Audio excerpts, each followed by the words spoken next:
You say he's twisting your words, but he said, quote, some Republicans want Social Security and Medicare to sunset. You wrote, I suggest the following. All federal legislation sunsets in 5 years. If a law is worth keeping, Congress can pass it again.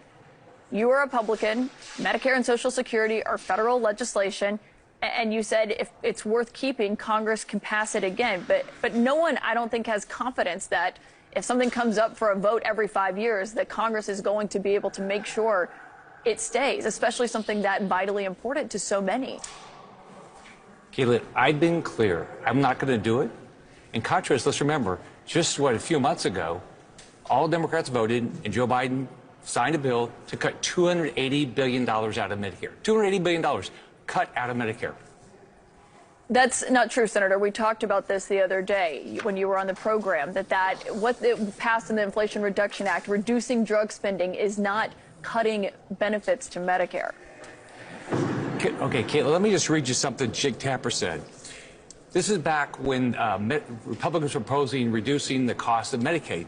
He said, Jake Tapper said, I know the Trump administration is excited that Medicaid will go back to the states where they have more control and can experiment and be more efficient. But without question, $880 billion is a cut.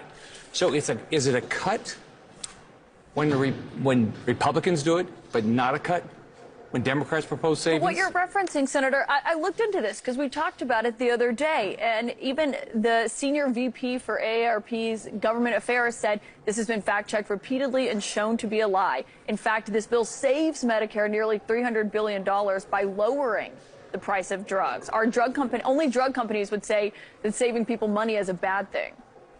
But what about what Jake Tapper said?